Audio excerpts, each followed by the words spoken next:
I'm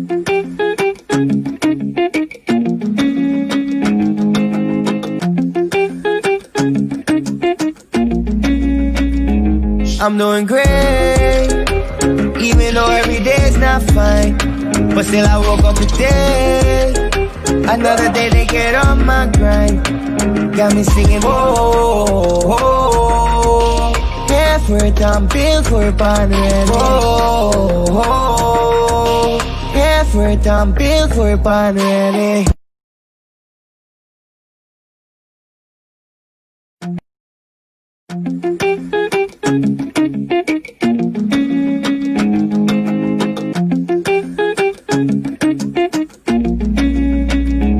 I'm doing great, even though every day's not fine. But still I woke up today, another day to get on my grind. Got me singing, oh, oh, effort tampil kurbanan. Oh, oh, effort tampil kurbanan. Good evening and welcome to Between the Lines, presented to you by Live Wire Sports. Tonight on our show, our special guest is Jeff Comissiong from Hampton University. He's a football coach there.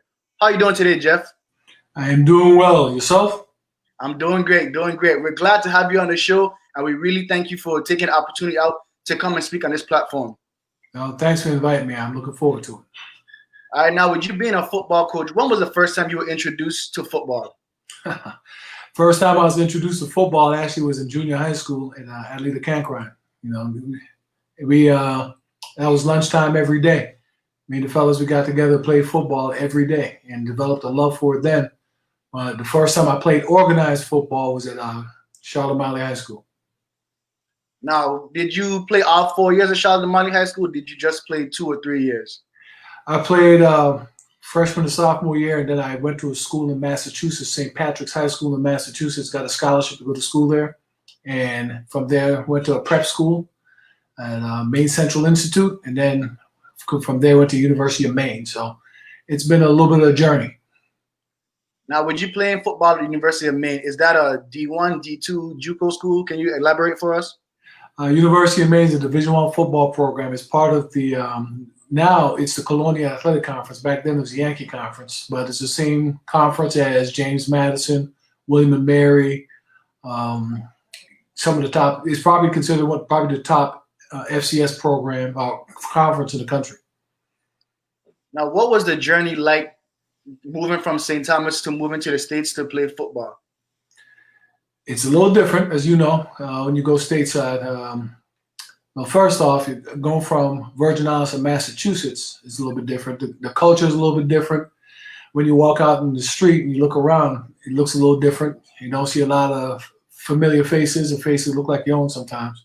And winter is definitely different. So it was a transition, but luckily I had some people along the way to help me to go through the transition and get done what I need to get done. Now, playing football, doing anything in Maine, like you said, has to be a way different experience. The weather alone is what I'm thinking about right now. Were you playing football in the snow at some point? A few times I played football in the snow, yeah. When it gets in your clothes, it doesn't feel good. I mean, when you're accustomed to 90-degree, 80-degree weather year round, and then you have to go to -14, -10 degrees, that's definitely going to be a shock for you. So I know you had a rough time there, your first season at least. Well, see, the good thing about football, if you're playing, you're fine. Because when you're watching, that's when the weather really starts to bother you. I definitely agree. Now, with you moving from St. Thomas, were you ready physically and mentally to play high school football in Maine? So when I went to Massachusetts, was I mentally and physically? I say yes, I was. I used to spend, just about every afternoon in the weight room with Coach Massey, Coach Jameson, Spare Edwards, and J.J. Davis. I was in the weight room with them almost every afternoon. There was a core group of us always in there. And so we were always physically and mentally preparing ourselves for what we needed to do from a football standpoint. So when I got to the mainland, it really wasn't too hard to transition from a football standpoint. Now, with you playing at Maine, What was it like? What was the atmosphere like to be an actual college football player? You know, I tell you what, the atmosphere looks like everybody was having fun. I said, to this day, my goal in life, my one goal in life is to tailgate. I've never tailgated in my life. Looks like everybody's having fun, but I went from being a player to being a coach. So my entire football journey has been from the field, from the sideline. So one of these days, I'm going to go in the stands and enjoy from the stands.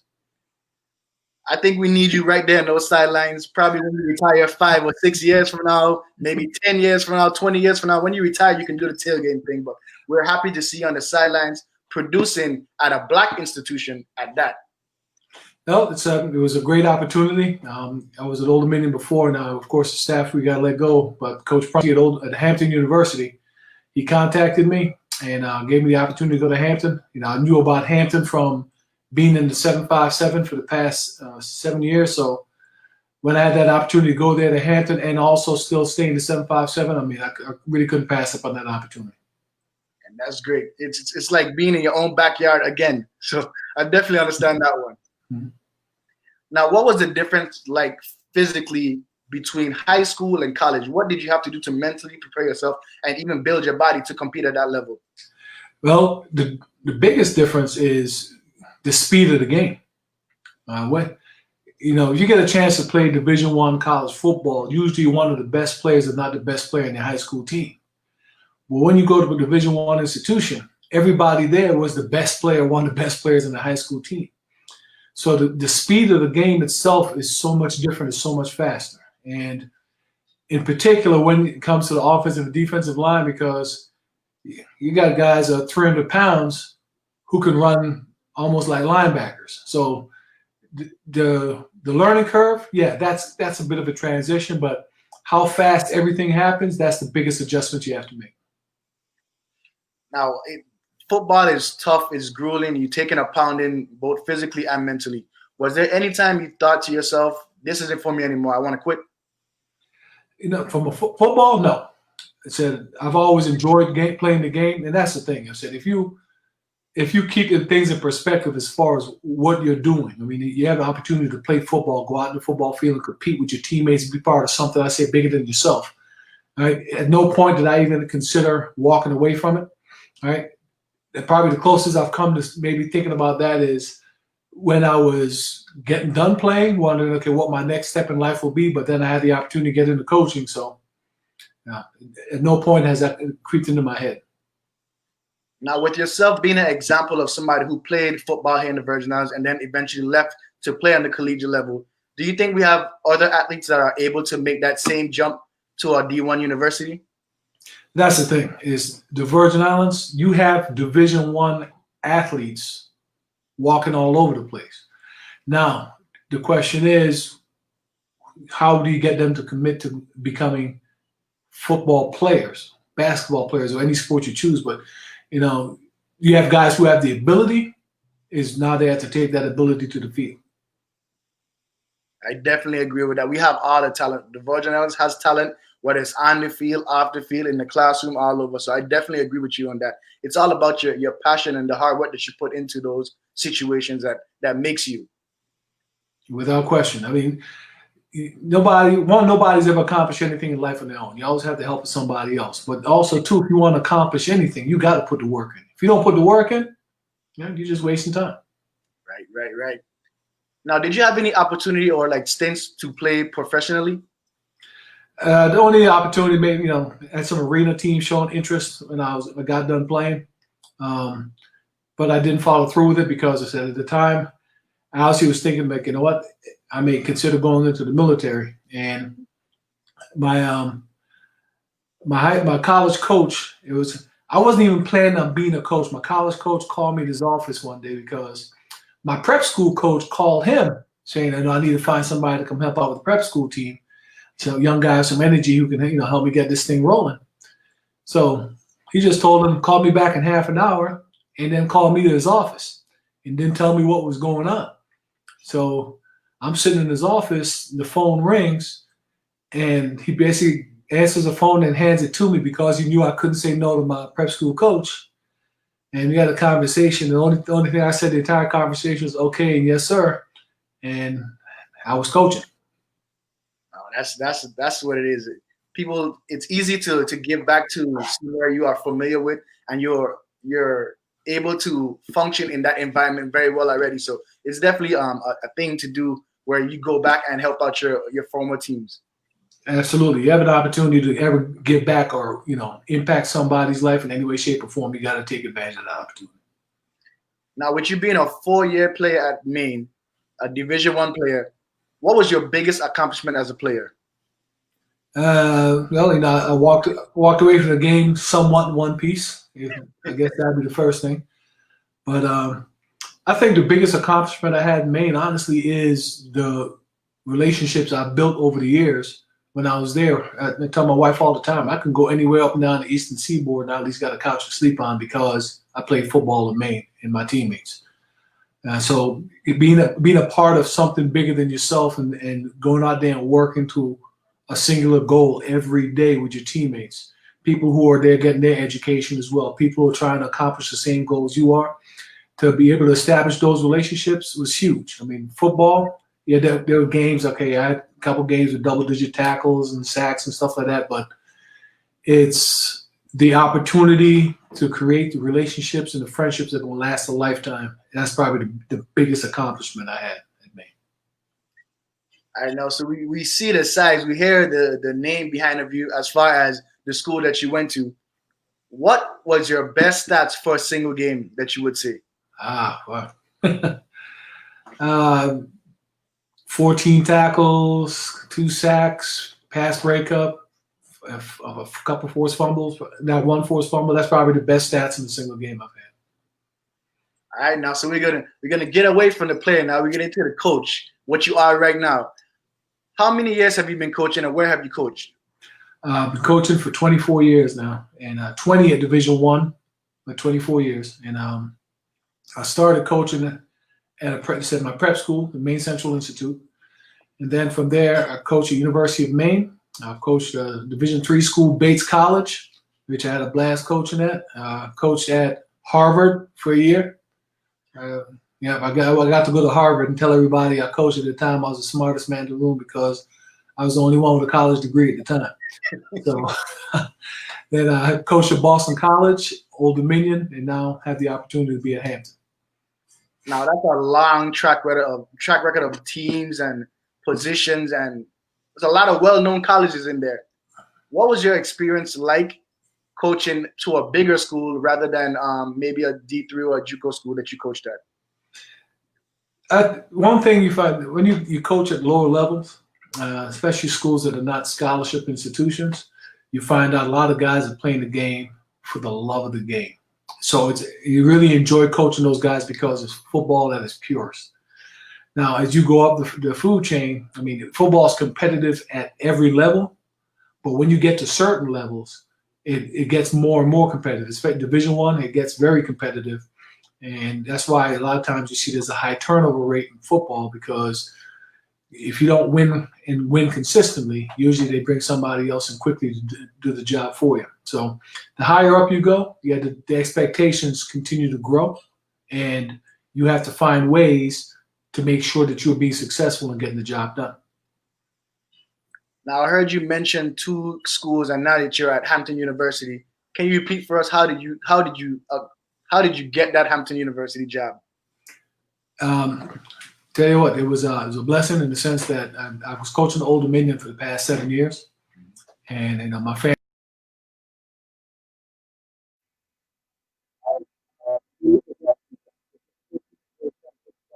On as soon as possible. Oh, here we go. Sorry about that. Did you get any of that? No. Can you repeat that? I said I was, lucky enough and blessed to be down here in the 757 for the past 7 years at Old Dominion University. And when our staff was let go, I got a phone call from Coach Prunty over at Hampton, and talked to me about the opportunity of maybe coming over there and coaching. So already, we played against Hampton a couple of times, and I knew the background of Hampton University.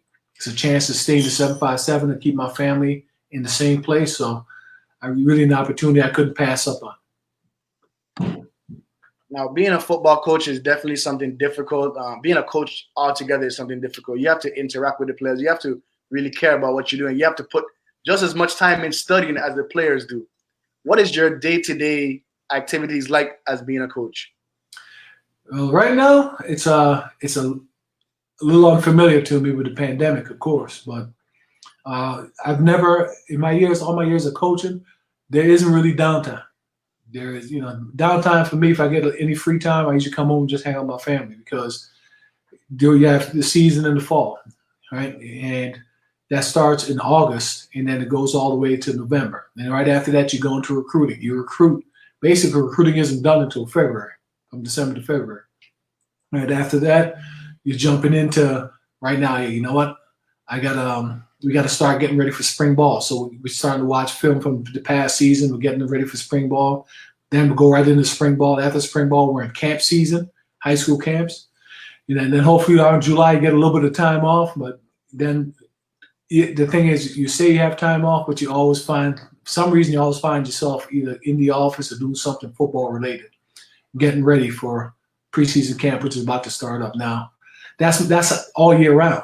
And so this is a little different for me, but I don't, there's a reason. I tell people there's a reason why coaches get paid salaries, because if they got paid by the hour, some of them, the schools wouldn't be able to afford to pay them. Now, I heard you mention COVID. How has COVID impacted your school season? Well, actually, Hampton just released that we won't be playing any fall sports this season.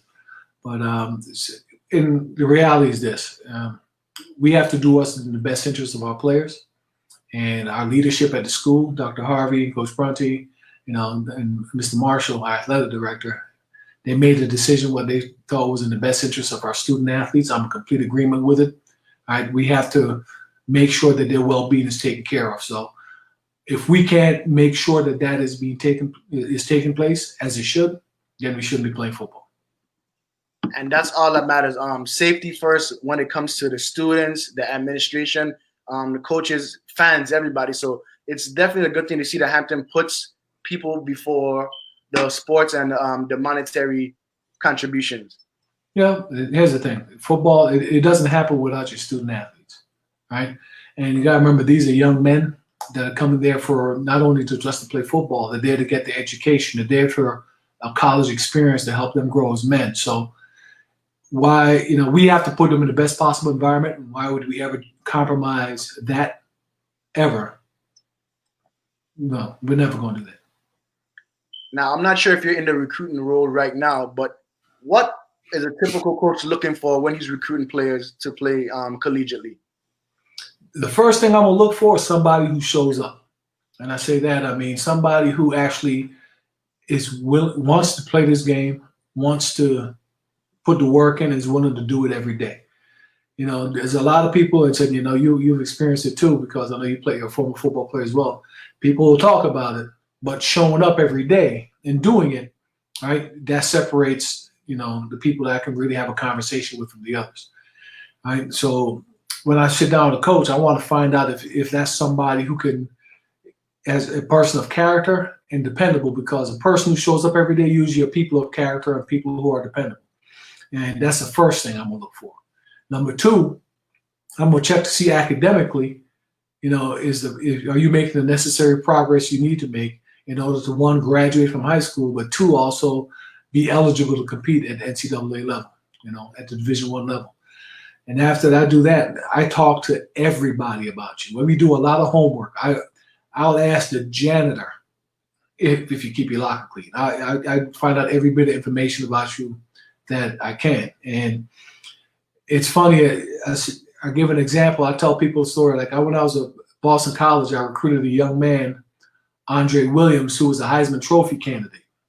He was a finalist actually for the Heisman Trophy, who played for the Giants, got drafted by the Giants. Well, myself and at the time it was Ryan Day, who's the head coach of Ohio State. We went to one of his high school games. We were looking at Andre and another young man from the team he was playing against. Well, in the middle of the game, there was a rain delay, right? And so we went under the bleachers to get out of the rain. And while we were there was a man underneath the bleachers wrapped up in a Batman blanket and eating a hot pretzel at the game. And he started walking over towards us, and we're looking at him like, okay, Batman's coming over. Well, he comes over, he looks at both of us, says, "You coaches?" I said, "Yep." He said, "You guys here to look at Andre and Jared?" I said, "Yeah, we are." He said, "Well, Andre, hard worker, great kid in the community, good person, does everything right. Jared, yeah, sometimes questionable decision making, sometimes a little lazy." So, he walks away, and we're sitting there going, okay, well, we got Batman's opinion. So after the game, we speak to the coaches about both players. And spot on, what he told us is what their coaches told us about both players. So the reason I say that, said, you never know who's going to be a representative for you as a student athlete. So you got to make sure that you're taking care of your business and doing things the right way. Because I'm going to talk to opposing coaches. I'm going to talk to teachers. I'm going to talk to counselors. All right, anybody that knows you I come in contact with, I'm going to ask about you. Because once again, you got to find somebody of character and somebody who's dependable to show up on your campus that's going to help you to win the games and get their degree and become positive members of society. Now, a student athlete, like you said, has to embody everything that you just mentioned. And it's easy to be a great athlete. It's easy to be great in the classroom, but it all comes together when you're that genuine person that gets it all together. And you don't see it too often, but when you do see it, I'm sure every coach is chasing after it. And that's the thing. We all do the homework, right? And you look at, a lot of times when you look at programs across the country in college football, a lot of the issues that happen are usually with young men who maybe have had some issues in the past that weren't identified, and those issues are still with them, right? So you have to do your homework to make sure that you're bringing the right men into your program, right? And because the right men will help you win. I tell people all the time, when it's 4th and 1 late in the game, whether or not you're going to get the stop or whether or not you're going to score, usually doesn't come down necessarily to who has the best athlete to do it. A lot of times it comes down as who has the will and determination to get it done. And that's why you have to recruit the right kind of men for the job. All right, now you have 24 years of coaching underneath your belt. So this might be a difficult question for you, but what is your greatest accomplishment as a coach? My greatest accomplishment as a coach is the vast majority. And I mean, the vast, I think I counted, it was 4. In all 24 years, I've only had 4 players that did not graduate, right? And I've had guys drafted. I've had guys, a bunch of guys playing the NFL, guys going to do different things in life. But when they walk out of that university or walk on that stage to pick up their degree because they're now a college graduate, right? To me, that's my biggest accomplishment when I help them to get to that point. All right, now you're not gonna mention that that players were drafted that you coached and like get away with it. Can you name some of the players that you coached that were drafted and played in the NFL? Yeah, there's been a couple. I've had guys. I coached B.J. Raji and Ron Brace, who were the top 2 defensive tackles taken in the draft in 2009. Desmond Bryant, Mike DeVito, Shane Zimenez, Rashad Coward, Caleb Ramsey, Kasim Adebayo. There's a few guys. So I said I've been doing it a while, so there's been a few.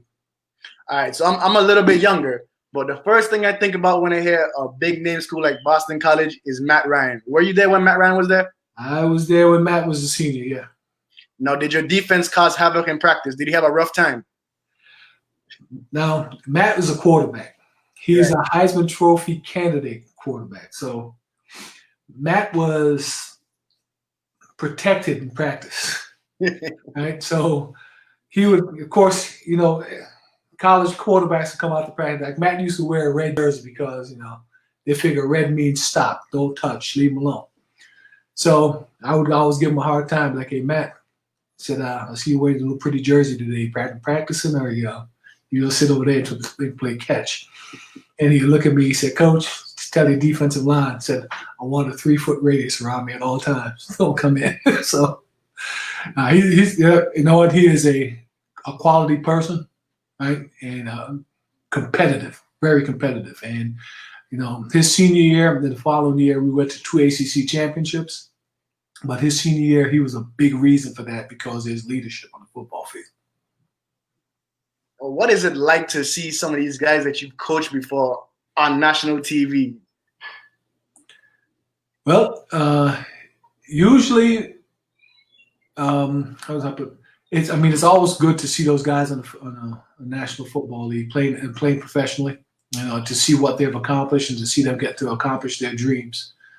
It's you have some great moments, proud moments. You got some times to where I remember when the Green Bay Packers, the year the Packers won the Super Bowl, last year they won it, was BJ's rookie year.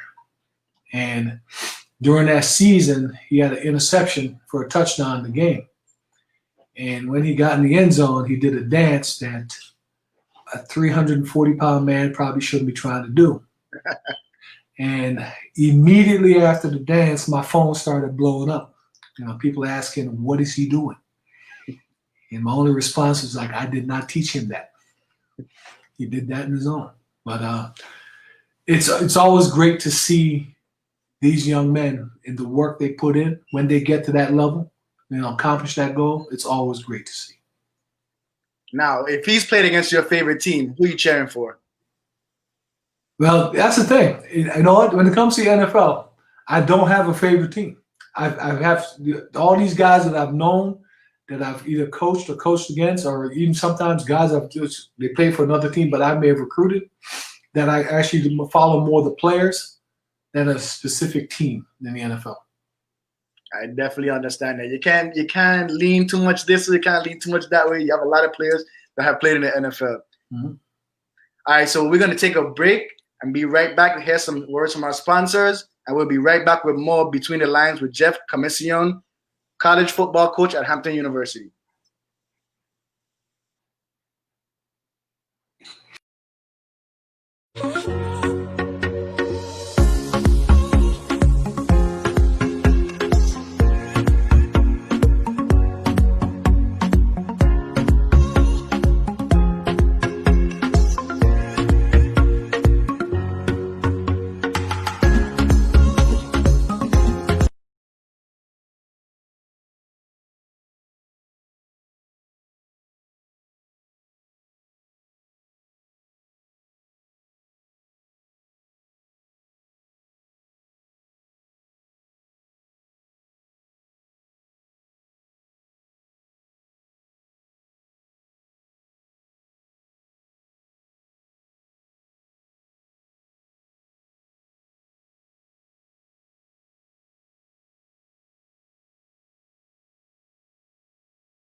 We're back with Between the Lines here with Coach Comissiong from Hampton University.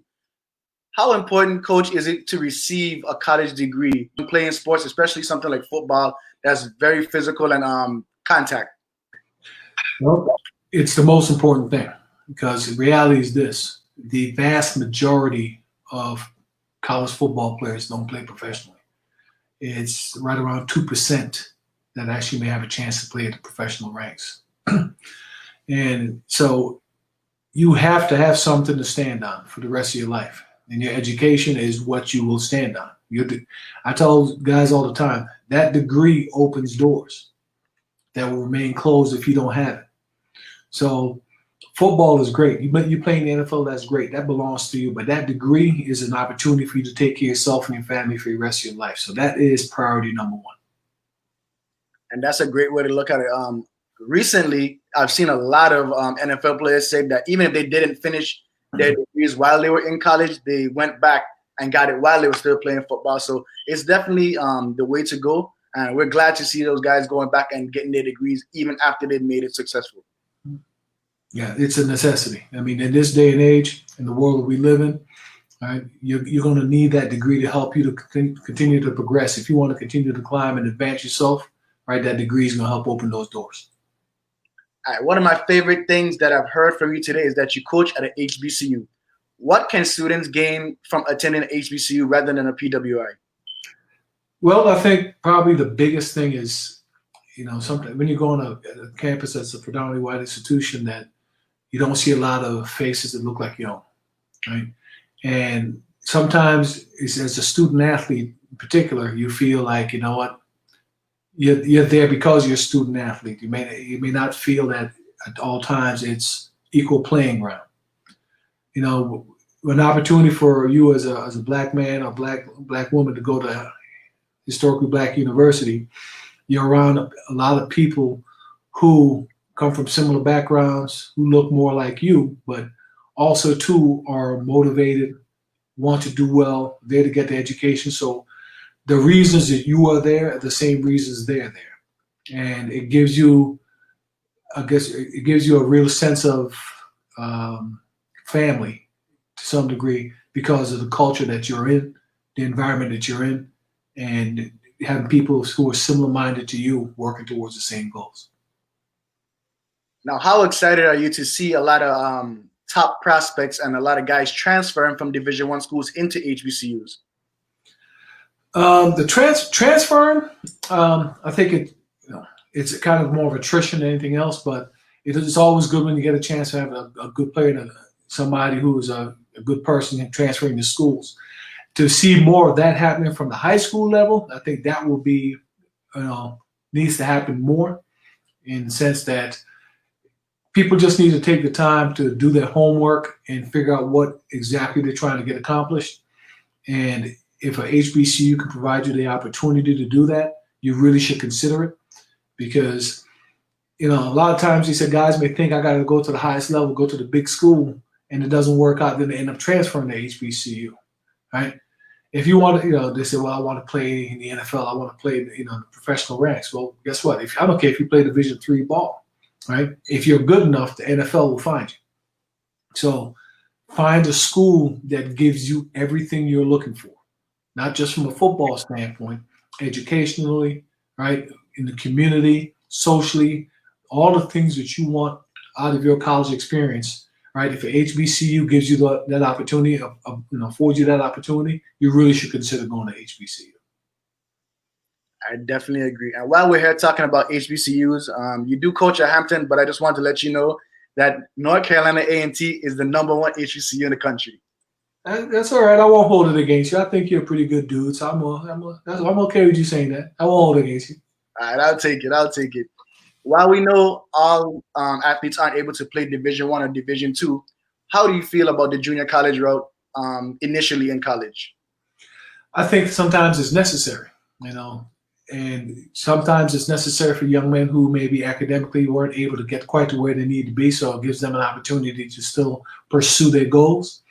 And sometimes guys will go to the junior college level just to get a little bit more exposure because whether they're maybe late bloomers and haven't physically matured maybe as much as some other players.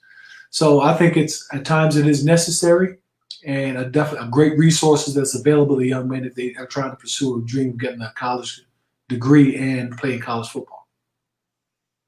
Now, one of the biggest problems we face here in the Virgin Islands is that we play football too late. While we did have an initial youth tackle program, what can you say to the parents out there that don't want their kids to play football at a young age, that we can get a youth program moving? What benefits does it give? Well, there's the thing. I think that youth football, there is benefit if it's done the right way. And I said done the right way in the sense that you need to make sure you have people who are qualified and been taught how to go about teaching the game. And at that age, the real purpose is to teach the game of football. It's to help them understand the fundamentals of the game, how to do things the right way in the safest way possible. So I think at a young age, those are the things you want to teach. But the advantage that they get playing football is the same advantage I had and every football player has ever had who's played the game. It teaches you a lot of core values that you're going to take for the rest of your life. It teaches you how to be a team player, how to work towards something bigger than yourself, not worry just about you, worry about the team. It teaches you how to deal with adversity. It teaches you how to, it's okay to get knocked down, pick yourself up and continue on. So there's a lot of things that can be learned at an early age, right, in youth sports. And I emphasize again, so it's just got to be done the right way. It's got to have people who are qualified, who understand exactly what needs to be done the way it needs to be done, right? And they have an opportunity now to help impact young people's lives at a very early age. And that's the key to it right there. There's a lot of talent here in the Virgin Islands, and we just don't play as early. So the kids in the States, they get an advantage because they're playing football from 4 years old or 5 years old. So if we do get that program started, I think that we will be on the level of high school athletes in the States if we can get that done. Well, that's the thing. I think that the level of interest, unfortunately, has not been as it was in the past. All right, every time I come home, I always either stop by high school or I'll go over to the church, and I've had young people ask me, said, "What is the biggest difference between when I played and now?" And honestly, the biggest difference was the community. When I was a young guy in the Virgin Islands playing football, the community was more involved in what was going on in the athletic programs at the high schools. And they were very supportive. People would come to games, right? And because you were an athlete, people would expect you to carry yourself a certain way, do things a certain way. So you were held to a different standard. And people would look out for you. They will make sure that you're keeping your nose clean, that you're doing things the right way, right? Unfortunately, I don't see that happening as much as it did in the past. And is that something that can be changed? Absolutely can be changed, because you have a lot of young people down there who are, bright young people who have many different talents who could probably go and accomplish some great things.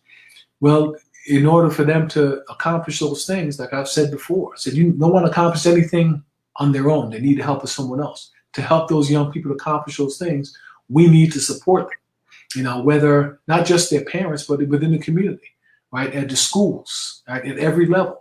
And they need that support, because if we don't believe in our young people, if we don't believe that they can get their dreams accomplished through hard work and discipline, why should they believe if we don't believe?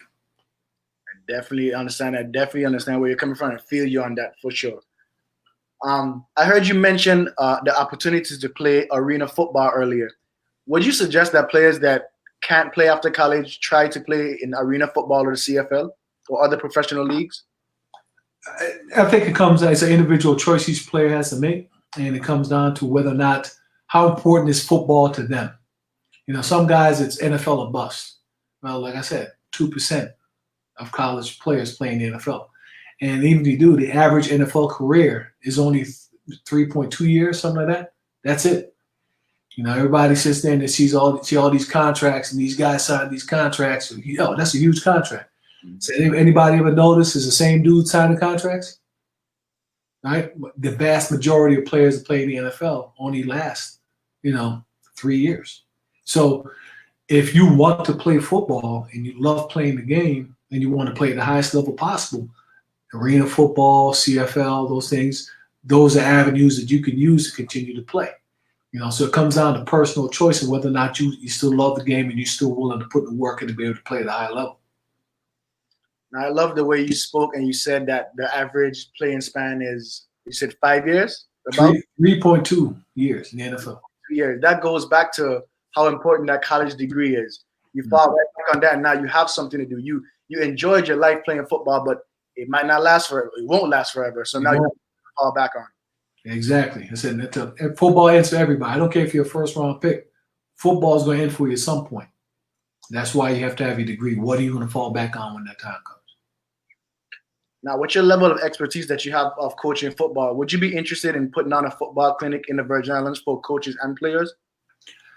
Absolutely. I think I would love to be able to do it. And I would say this, I wouldn't even say it has to be just me. It has to be coaches, right? And if that was something that people are willing to do and put the resources into it that are necessary, you can get coaches to come down there.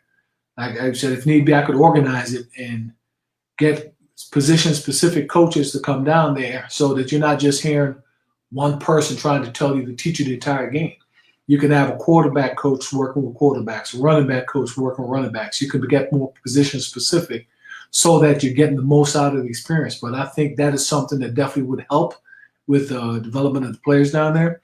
And there are people who would be willing to do it. But as you know, St. Thomas is a little bit off the beaten path. So things would have to be put in place to help them to come down there and do it. But absolutely, that's something I would love to do and be able to reach out to guys I've known in this profession that who I know would be willing to come down there and work with the coaches and players. Now, it was an interesting way of us getting you on this show, and we want to make sure that you give her a shout out. You have a well-known sister in our sporting community. Can you tell us who she is? Yeah, she thinks she's the boss of the family sometimes. Her name is Leslie Comissiong. Yeah, my little sister who thinks sometimes she's my big sister. But yeah, she's the one who kind of helped facilitate this whole thing. We definitely do thank her for that. All right, moving on. We're going to go to our interactive segment now. This is a little bit more fun. You can take off the serious hat now, get into it a little bit. Before we do our interactive segment, I'm going to open up the live to viewers who would like to ask questions. You can post them and we'll get them over to Jeff right after this segment. So it's this or that. You pick this or you pick that. Very simple, right? All right, let's go. All right. Cookie Point or Limburg Bay? Cookie Point. Why Cookie Point? Because when I was a little kid, I used to go to Cookie Point all the time and hang out. Now, did you live in town or country? I lived in country and in town. I was out in Livonia at one point, and then down at St. Thomas. You have a fair synopsis then, because you lived both places. Because sometimes it's difficult to go to the other because of where you live. So since you lived in both, I'll validate your answer. Cookie Point. Appreciate it. NFL MVP or Heisman Trophy? Ooh. Honestly, I would probably go Heisman Trophy. Why Heisman Trophy? Because I said Heisman Trophy is football to me, the college level is still at more of the purest form. And to be selected as the best player in college football, right? It really, the history and tradition, you look at the people that have been able to accomplish that, and nothing against NFL MVPs, but you look at the people that have won the Heisman Trophy and how they got to that point. Man, it to me is a very prestigious honor, something I would hold in very high regard. It's definitely always a beautiful story when you get the backstory of what happened to get them to that point, whether they had a hard time growing up or they struggled in college and just got over the hill. So it's always a good story when you hear about a Heisman winner. Oh, there's always a story behind it, but it's to get in that company, right? You look at some of the greats, the all-time greats, and some of those guys are, all-time greats in the NFL. Correct. And they were able to win the Heisman Trophy. It's a select group, and so probably I would hold that probably in a little bit higher regard. All right, so let's move on. Coconut or guava tart? Ooh. You know what? I'm probably going guava. No, is guava your favorite? Pineapple's my favorite, but guava would be second. Listen, I know everybody loves pineapple, so I made sure to not put a little bit difficult. Tom Brady or Peyton Manning? I would go Tom Brady. Tom Brady? Yeah. He has 6 Super Bowls? Here's the thing. Yeah, the 6 Super Bowls, but here's the thing. It's look at what he has done over the course of his career, right? And they say, well, okay, he's in New England, this, that, the other. But the reality is this. When you get to the pinnacle, everybody's trying to knock you off. So being able to stay at that level for as long as he did, that speaks volume. Now, do you think Tom Brady in Tampa Bay is still going to be Tom Brady? Well, he is with Bruce Arians, who is probably regarded one of the best football minds, offensive football minds there is. It's going to come down to the weapons he has around him, because I don't care how good a quarterback you are, because Tom Brady, might be the best of all time, but if he doesn't have weapons around him, he doesn't look like the best of all time. I feel you on that. Butter bread or dumb bread? Dumb bread. That's a surprise, honestly. Most people ask this question, they always say butter bread because you can put all kind of stuff in it, and Yeah, you can't dumb bread too. You just gotta cut it open. That's a nice different answer. I like that one. I'm definitely going dumb bread too, definitely. Just the taste, the sweetness, just definitely dumb bread. Under Armour or Adidas? I will go Under Armour just because it's long enough for me. Sometimes when I wear Adidas, especially when I start picking my arm up, the sleeves will come up here sometimes. Like that, just. All right, this one, your answer depends on you. I can't help you. I can't save you after the show, nothing like that. Who has the better sports mind, you or your sister? She will argue that she does. I know my sister. You know what? I'm gonna give her the benefit of the doubt. I would say she has the better sports mind, just because she is so stubborn that she won't ever stop arguing. So I will win the argument. Now, is she a better athlete as well? Oof, nah. No. I made sure to tell you that I can't save you after the show, so that was all on you. Oh yeah. All right, can you go ahead and give any shout outs to any former coaches in the Virgin Islands organization that you are proud of? I tell you, I mean, like I said, I didn't get here on my own. I had a lot of people to help me along the way, and especially the former coaches. I mean, Coach Jameson, Coach Massey, I said Spare Edwards, J.J. Davis. I mean, all those four guys in particular were huge for me being able to accomplish the things I did and to get where I'm at. And all the boys in the Ben Bar Club, and that was a group of guys we used to call ourselves that would work out every day after school, right? Who were in there every day just working and grinding. So I was going to shout out to them. And, of course, shout out to my mom. She's back home in the Virgin Islands, too, May 4. And she dragged in my brother Jason 4. He's a knucklehead, but I still love him. All right, so you survived your this or that segment. It seemed a little bit difficult for you, but you got some points. That's good. All right. Man, I tried my best. All right, we're going to move on to some questions from the viewers. One of you would like to know, what position did you play? I played linebacker at the University of Maine for 4 years, inside and outside linebacker. Did you play linebacker as well in college? I mean, in high school, I'm sorry. Yes, I did. I played linebacker and tight end in high school. The next question. What's the best advice that you can give to athletes that want to gain exposure to college sports back home in the Virgin Islands? Well, the first thing, the athletes, you got to play. You got to go out and play.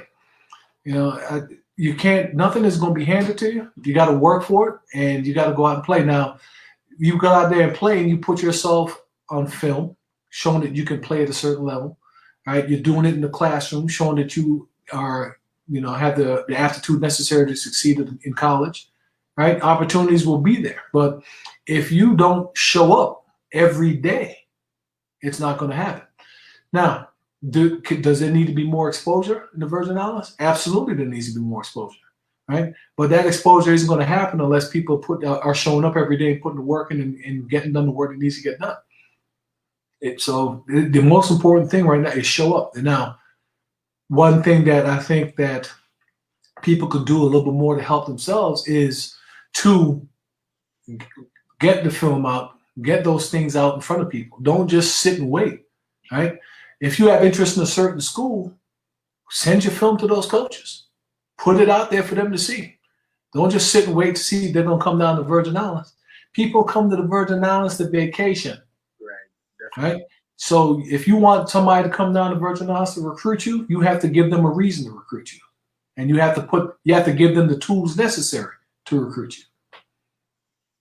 Now, as a defensive coach, one of the viewers asked, what is your favorite defensive package? Oh, I'm still a 4-3 guy. Especially coaching the defensive line.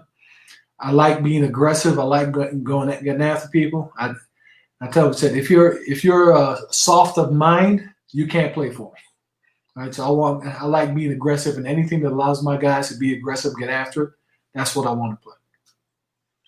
When being scouted by different schools, what should athletes consider when choosing which school they want to attend? What do you want to accomplish? What do you want out of school? And when looking at a school, don't just choose it because of the football program, right? Is it going to provide you the environment you're looking for, the community you're looking for? Is it going to provide you the education you're looking for? Is it going to allow you to grow to be the best person you can be, right? And it prepares you for life after football, right? There's a lot of good programs, there's a lot of good coaches out there, but you have to find the right fit for you as an institution that's going to allow you to thrive in other areas, right? If the academic piece and the social piece, the community piece, if those things are taken care of, football becomes easy. If they're not, football is very easy. Another question we have from the viewers: what advice would you give to a high school coach in the VA to motivate players to continue to work hard? You have to be willing to work as hard as you're asking players to work, right?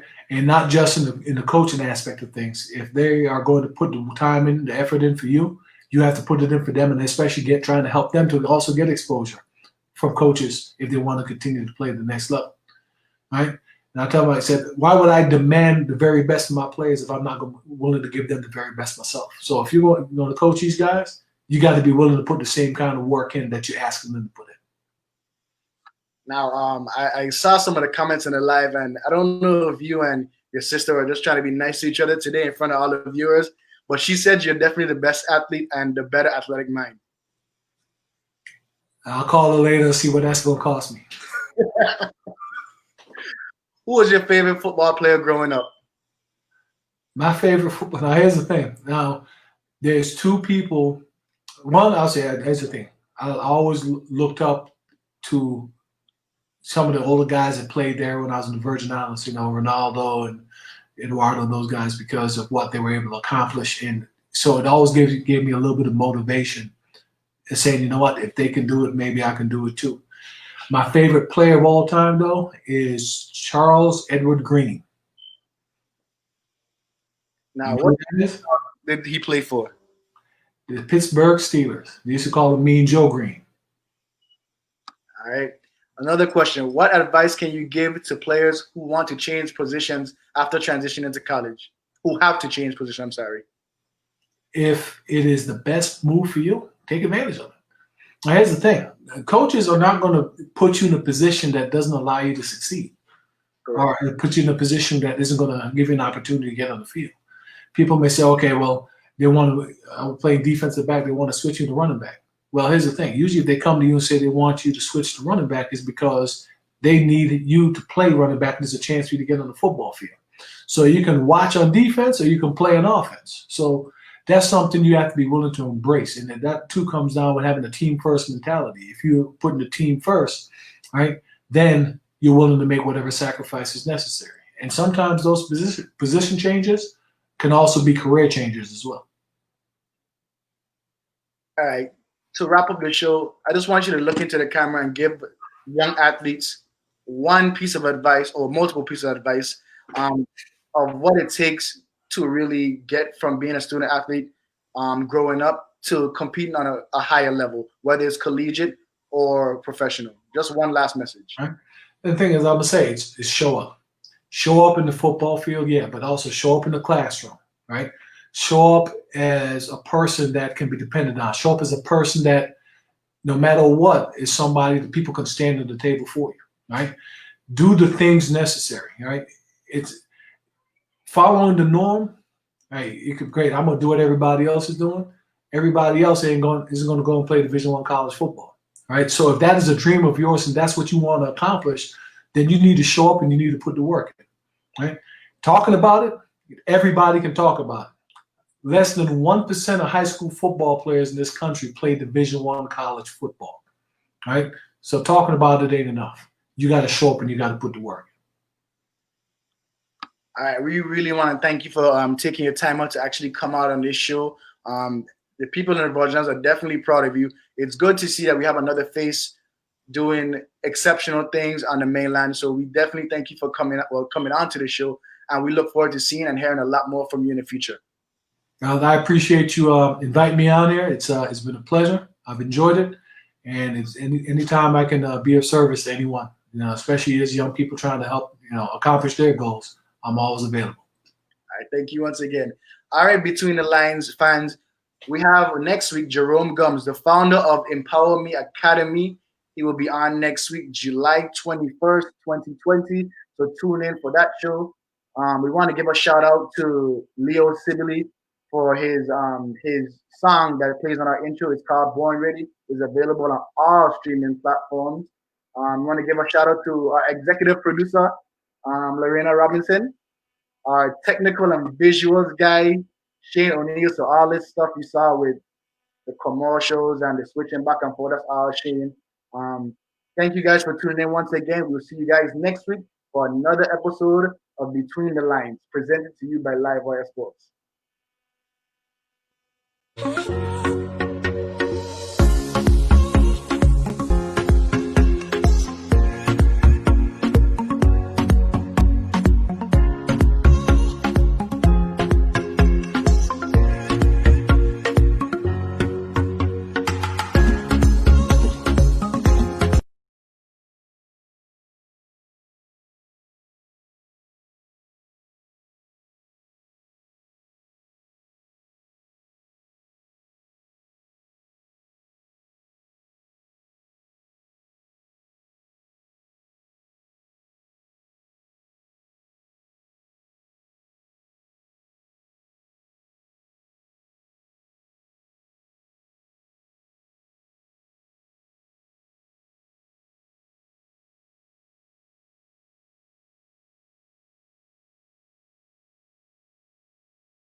I'm doing great, even though every day's not fine. But still I woke up today, another day to get on my grind. Got me singing, oh, oh, oh. Effort and bills for partnering. Oh, oh, oh. Effort and bills for partnering.